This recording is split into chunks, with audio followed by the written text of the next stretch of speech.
Hello and welcome. This is Eagle Eye 621, and what you see behind me is a high efficiency melon and pumpkin farm. And this video is going to be a little bit different because I am going to take you through the process of how I come up with a design like this.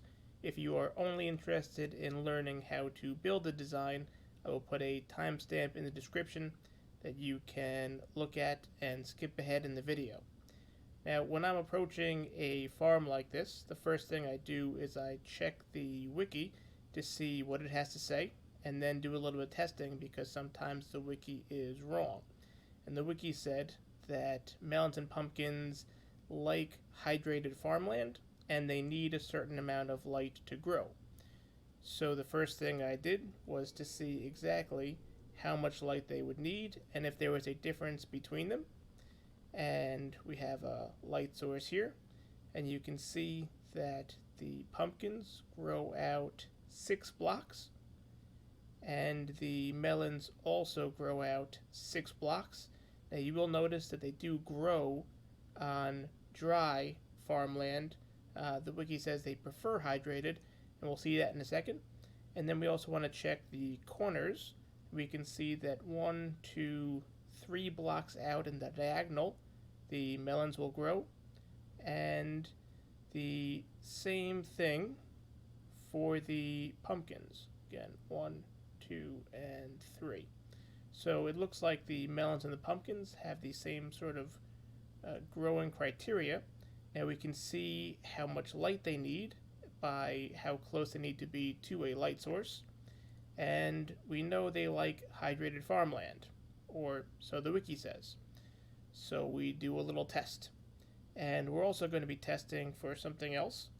But first we have, it's hard to tell, but you can see there are seeds, and these seeds are unconnected from anything else around them. And we have them on the dry farmland as well as hydrated farmland. And half of these are melons and half of them are pumpkins. And then we have an interesting grid pattern. And as the sign says, in this plot we have a diagonal pattern, which means that the things in a diagonal row are the same. So you can see that this is a pumpkin stem, and this over here is also pumpkin stem, as is this. And then one row over we go with a melon, and this whole row is melon, followed by this row being pumpkin, and so on and so forth. And the reason that we're doing that is because the same type of item is connected by the corners. Over here we did rows, so each of the rows as such is the same, and then the opposite. So melon, pumpkin, melon, pumpkin. And when you lay them out in a grid in a row as opposed to diagonal, the farm item is not connected in any of these 8 squares to anything of itself. So no pumpkins are connected and no melons are connected. So now we need to see if this grows, and nothing is happening right now because I turned the random tick speed to 0. The random tick speed is normally 3, but we're going to do this a little bit faster, and we're going to set it to 60. So this is 20 times the normal speed to watch things grow. And you can see right away that the rows are growing faster than the diagonals are by quite some bit. You can see that the dehydrated farmland is not really growing at all compared to the hydrated farmland. And we should see hopefully some melons or pumpkins starting to sprout, and we have our first melon on the right hand side. And just eyeballing it, and this does line up to what the research says, the non-connected, that is the rows versus the diagonals, is about twice as fast. So there is significantly faster on this side than on this side. Now, they don't grow particularly fast, but that's just because melons and pumpkins don't grow that fast. But this is a lot faster than this side, and we'll give it a little more time to see what's going on. And we have a melon and pumpkin on this side now, but you can tell that this side is much more bloomed than this side is. And the non-hydrated farmland, or the non-hydrated land at all, you can tell is still at the very early stages of growth. Interesting to also note that these plants on the outside are not growing as fast as the plants on the inside, so being connected to the hydrated land does seem to have a big advantage, even over the places on the outside. And you can see that this is getting close to being done, and this is still maybe a little less than half. And over here, these still have a couple of stages to go before they're even eligible to try and drop any plants. And our unconnected ones are fully grown as well. So I'm going to change the tick speed back to 0 because I set up the same thing underneath. Excuse me. Let's just make it so we can see. We also need to drop some lights here because we are underground, or else nothing will happen. And we can run the experiment for a second time, and this time I'll push the tick rate up to 90 so things happen that much faster. And once again, it does appear that our row side is growing faster than our diagonal side, and our non-hydrated side is growing very slowly. So let's give it another minute or so here to watch what happens. And the rows again are significantly outpacing and already have a couple of fruit. And still nothing on our diagonal side.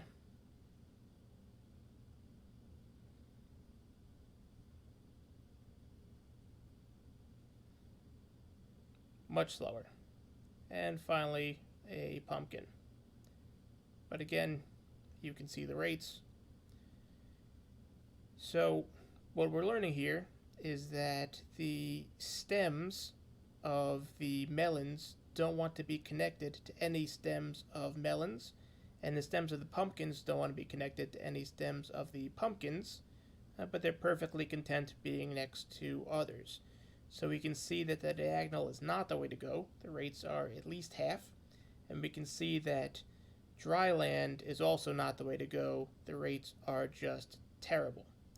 So let's change it back to the normal game speed and explain what that all means. So we know that the pattern for the light is this, and I just split it half and half between the green and the pumpkins, and that is 6 blocks in each of the cardinal directions, but only 3 blocks on the diagonal. And we know that the hydrated land is a 9 by 9 cube. That's 4 blocks from the hydrated center and then into a square, as was from our example over here. So the problem becomes that these shapes do not match. So you can see the corners of the hydrated land don't match where the light goes, and there are an extra blocks where the light goes but the hydrated land doesn't go. And what we've learned is that it's not worth planting anything in the non-hydrated land because the rates are half anyways. So even if you have 2 blocks that are not hydrated, you can hydrate one of them and have the rates the same. So when you have 4 like this, you want to hydrate it.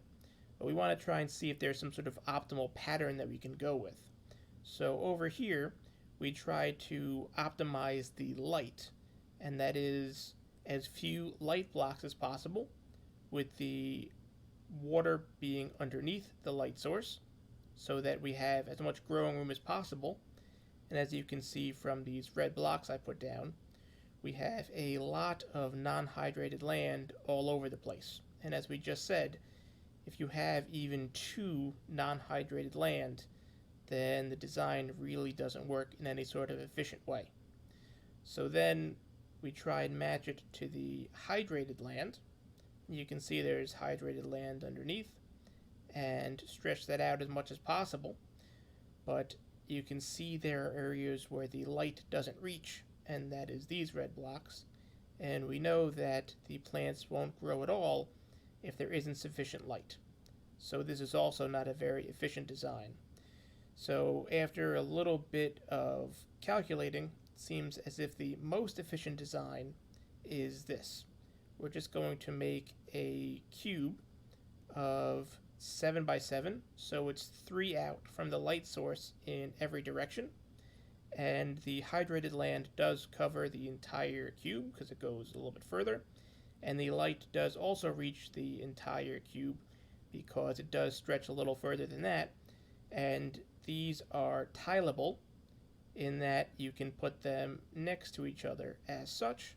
So in this 14 by 14 grid, you only have 4 blocks that are ineligible for growth because they have a light source on them and the water underneath. And now, how do we lay out the plants? We lay out the plants like this. We have interlocking rows of pumpkins and watermelons. And when we lay them out like this is the densest, most space efficient that we can get, while also maintaining that no pumpkin is connected to any other pumpkin. So we take this one at random. You can see in the 8 blocks around it, there are no other pumpkins, which would reduce the rates by about half, maybe more. And the same goes for the watermelon. In the 8 blocks around it, there are no other melons, only 4 pumpkins. And that's true for every single fruit on this grid. So we know the size of our farm, and we know the layout of our farm. We have to figure out how it is that we can harvest that. So what we have is this, and this is now on to the design phase. So when a watermelon or pumpkin grows, that can be detected by an observer, and the observer, we can have a block on top of this, will pulse. There's a little bit of funny business going on here in terms of how things work, because this piston and this piston are powered by quasi-connectivity, so this block doesn't actually have to be here, and this will be powered, but I'm leaving it here to show you something. The problem is that it doesn't really know that it's been powered, so you have to make sure you give it an update. So when I place something under here, you'll notice that this goes off and this won't. And that's because this piston is providing an update to this piston to tell it that it's been powered. And even though this piston has also been powered, because it's not getting an update, it doesn't shoot. And we can actually see that a little bit like this. If we take this away, that still fires, because even pushing something next to it will provide it an update that it is being powered. And if we turn this around, now that block knows it's being powered, but nothing's updating this guy. So we need to stack another piston on top. Now you can actually use some other blocks, including a note block if you like, but that will make the note block make noise, which can get kind of irritating since this is just 2 pistons firing at the same time. it kind of masks the sound, so you don't really notice that there's a second one. And the way we do this is that the observer is looking at this stem, and when the melon or pumpkin grows, it will grow to either side, and it will set off both of these at the same time. So this is our basic design. We have an observer pointing into the stem. We have a solid block on top of it. Doesn't have to be stone, it could be any solid block. And then we have regular pistons. These cannot be sticky pistons, or they will suck these blocks up to punch the pumpkin or melon. And we do need a piston above, and these can be sticky if you want, but that's more expensive. You can just leave them regular to update where this goes. But of course, in our layout, it is a plus sign because it can grow to any of these sides. So we have the exact same pattern. We have an observer facing into the stem, and then that's surrounded on all four sides by pistons facing down, as well as pistons facing up. And then we can actually interlace this, which looks like such. Each one of these stones is an observer underneath, pointing into a melon or pumpkin stem to be set off whenever it goes off. As far as the collection system goes, well, let me first then show you how that looks on a full scale design. And every time you hear a piston go off, we're harvesting another fruit. And the layout is the same. When you build this yourself, just be very careful to note where your light block is. Don't accidentally put another piston where it would be, or you will punch through and ruin your farm. Now, in terms of the way the collection system works, there's an interesting property about this hydrated farmland, or farmland in general, and you can see it's actually a pixel lower than the regular dirt. And because it's a pixel lower, it does not count as a full block, and because it does not count as a full block, a hopper directly underneath it will suck in any item that lands on that farmland. So you can actually have a design that looks like this. So let me show you the underside once I explain this to you. What you have is a line of hoppers all facing in this direction, and then you have feeder hoppers facing into the line. So you can see that this row of hoppers is traveling all the way down, and then it has a hopper on either side that skip. And the reason it skips is because this matches what your farmland is. So the air spaces here, the non-hoppers, would be your dirt. There's no point in having a hopper under the dirt because it can't suck it in. This is the farmland.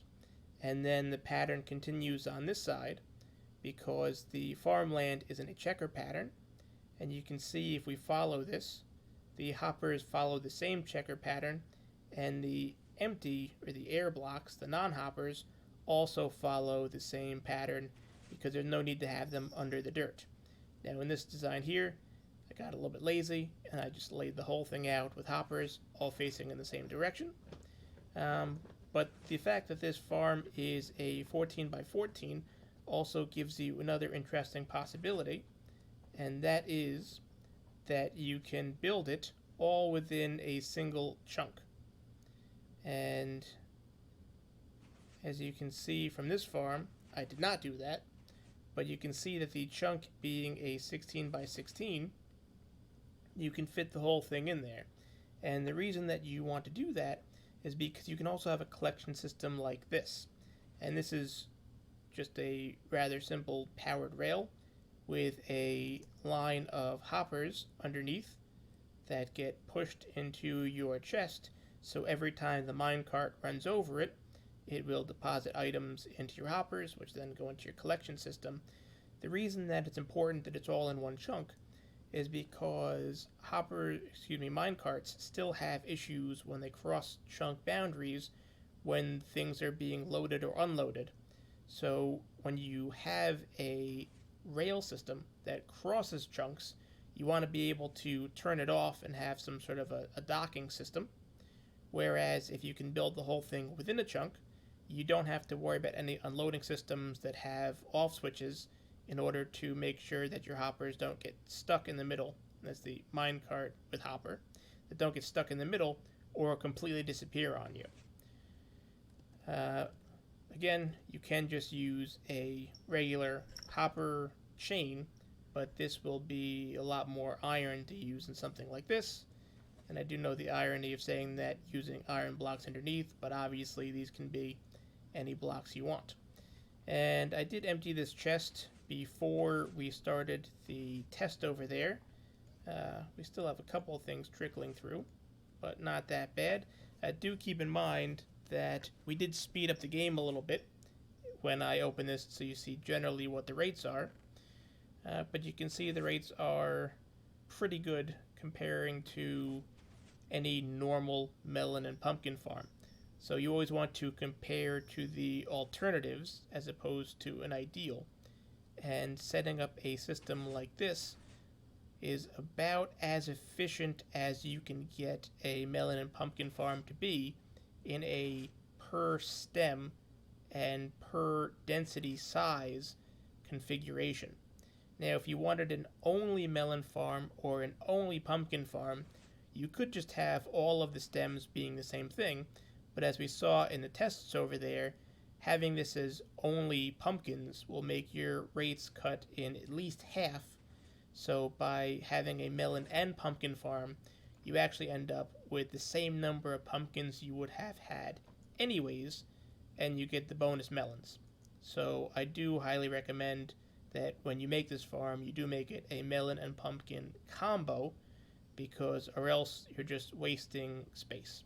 And you can always take whatever fruit you don't want and turn it into bone meal or trade it with villagers for some emeralds. You do want to make the combo farm. And again, when you're making it, you should see this pattern up here, and you will note that you'll have clusters of the pistons pushing because they're all being powered by the observer in the middle. And then your collection system can either be lazy like mine, you can save the iron for your hoppers, or you can do a nice rail system that can be configured like this or however you like, and you can enjoy all the melons and pumpkins you can ever need. And if you've found this video helpful, I would appreciate a like, and for more videos like this, be sure to subscribe. Thanks for stopping by.